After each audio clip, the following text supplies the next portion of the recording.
Hello students, and welcome back to Sunday School Online. I'm your teacher for this session, Deaconess Robin Miller, and I come to you by way of the Greater Bethlehem Temple Apostolic Church located in Cincinnati, Ohio, in the community of Northside, where our pastor is Bishop James Chapman, our First Lady, Lady Robin Chapman, and where we proudly proclaim as a church family, there is a God in Bethlehem, and Jesus is his name. So again, I say welcome back to you. I'm going to go ahead and do our announcements before we get started. So just a few things to remember. We are back to in-person services, and you are invited to come and be a part of the live worship experience, which happens every Sunday morning as the Lord allows at 11 o'clock a.m. If you're unable to come that day, as we are observing COVID practices, maybe that day you don't feel so well, or maybe you're not comfortable to being out in the midst of the people. That is fine. Please join us for the live worship experience, where we stream live on YouTube, Instagram, from our church website, gbtac.org, and also from Facebook. So along with that, I said that we are following COVID practices. That means that we're doing hand sanitization. We're wearing our masks. We're social distancing. So when you come, please be prepared to observe those things. I mentioned our website, gbtac.org. Please go to our website, see what services we offer, what services we are practicing, but more importantly, see our prayer line. During this time, we are making an intentional point to extend the hands and the arms of Jesus. We're all, as a global community, in a trying time.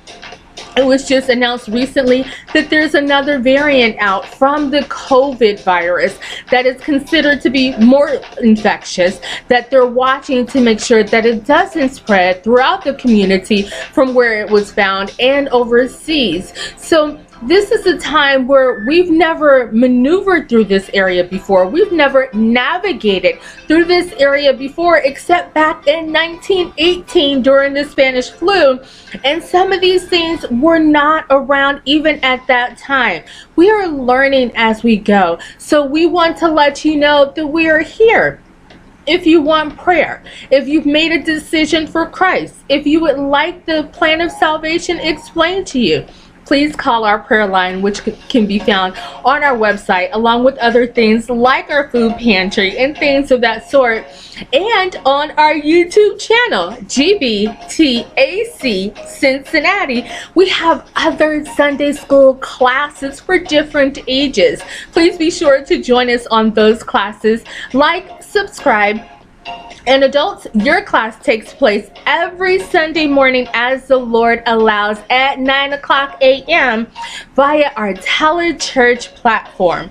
So please join us. The telephone number and access code can be found on our website. So with that said, I think that's all of our announcements. We can go ahead and get started. So let's switch our background so that we can go into our review for our lesson. So getting started, our lesson title for this week is God Provides Watcher, the last lesson of this quarter. It's found in Numbers chapter 20, verse 1 through 13, the golden text being Numbers chapter 20, verse 8.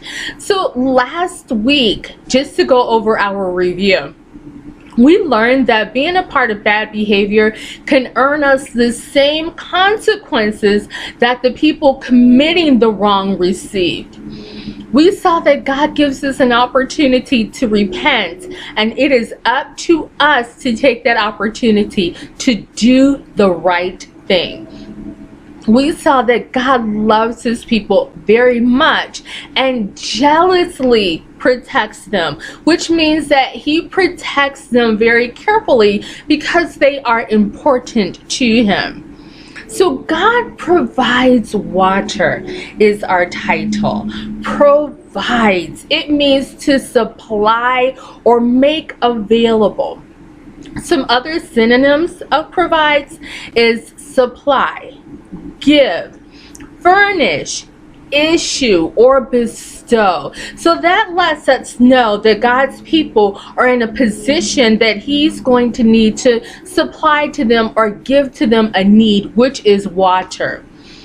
At the beginning of our lesson, we see that when the children of Israel experience hard times, they are reverting back to their old behavior of murmuring, of complaining, instead of giving their need or their concern over to God or having their leader to intercede on their behalf.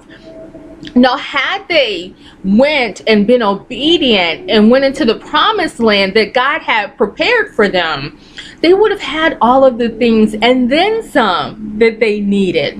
But they chose to reject God's promise and instead embrace the negative report of the 10 spies.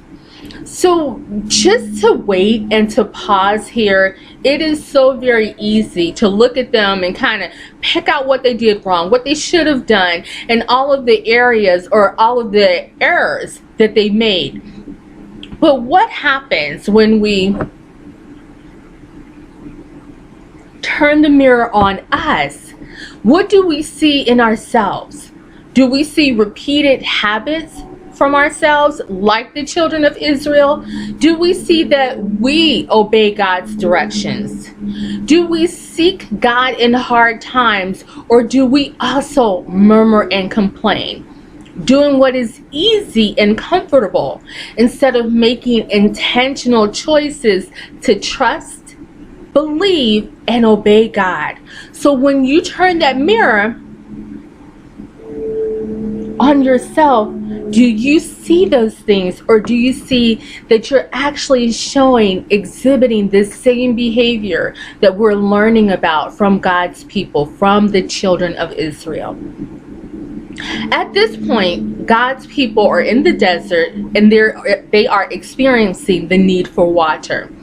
Now, Google.com, a search that I did to look at the importance of water to us, this is what it said. It said your body uses water in all its cells, organs, and tissues to help regulate temperature and maintain other bodily functions. Because your body loses water through breathing, sweating, and digestion, it's important to rehydrate by drinking fluids and eating foods that contain water. And that particular part of the article ends. Did you know that your body, that you lose water just through the physical exercise of breathing? I didn't know that. I knew that you lose it through digestion and other physical exertion, but just through breathing, that's something that's continuous. And it's also, you lose more water when the area or the climate is dry, like during the winter. The air is very dry during the winter, so we need to take in more fluids, more water during that time or during physical exertion. Another thing about water is that our bodies can survive longer without food than water. So water is very essential to us. So that was a true and essential need. It wasn't just a want or a desire, it was a need, something that they honestly needed. So God gave Moses and Aaron instructions on how to care for his people and provide the water. But for the first time in a long time, we see Moses act out of anger toward God's people. Now, God gave Moses and Aaron directions. He was told to speak to the speak to the rock, and water would come out for the people and their animals.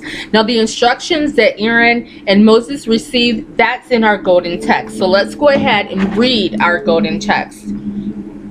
That's found in Numbers chapter 20, verse 8.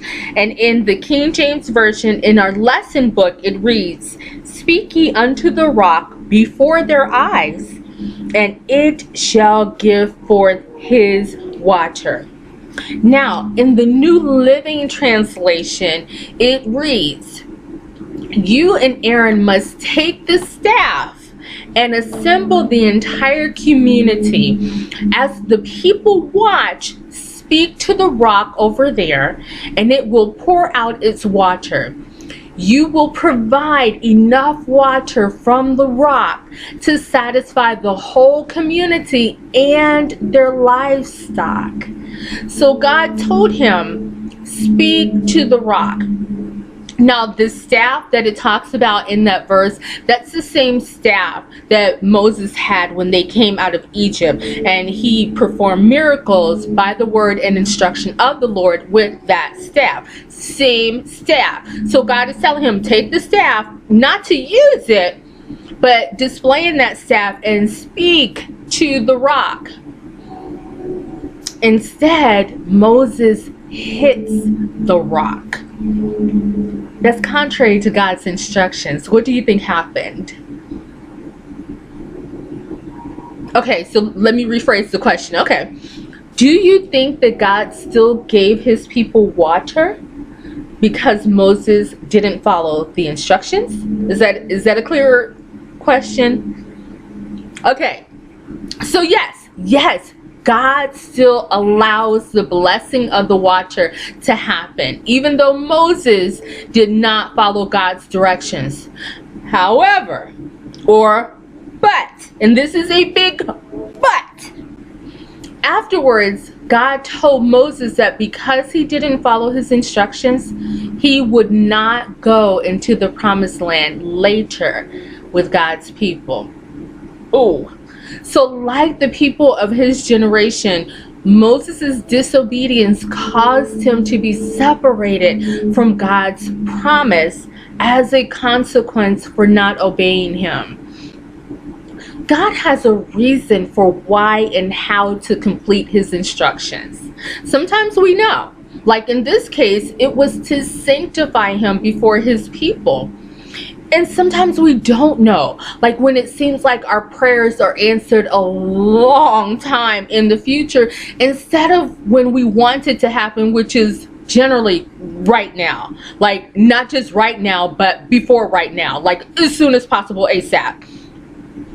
In the book of 1 Samuel, chapter 15, verse 22, the prophet Samuel explains later in the history of God's people, later down the line, the prophet explains that obedience is better than sacrifice. It doesn't matter if you give your last dime to God, your favorite toy, your most precious possession, but you mistreat your brother or your sister. God commands us to love one another, and not following his word, his commands, shows disrespect and removes us, like Moses, like the people of his generation, from the position of receiving his best for us. He would rather us obey his word than to sacrifice. Now, another place in the Bible, God talks about what it means to follow his word. So that's going to be homework. Ding, ding, ding, ding, ding, ding, ding, ding. Homework. So read read John chapter 14, verse 15, and be ready to discuss next week during our review. So today, as we conclude, we saw in our lesson that it is easy to fall into murmuring and complaining instead of making intentional choices to trust, believe, obey, and to seek God. We again saw that disobedience to God separates us from his promises and removes us from the position of receiving his best for us. But that was just a couple of things that we learned from coming to Sunday School Online. Share with your family, share with your friends what else you learned from coming to Sunday School Online, and better yet, invite them to join you, where on the next time we're going to talk about puzzling promises found in the book of Matthew, chapter 1, verses 18 through 21, and John chapter 12 verses 1 through 8. The golden text will be Matthew chapter 26 verse 13. And I leave you with my borrowed saying from VeggieTales: God made you special and he loves you very much. I'll see you on the next time. Bye.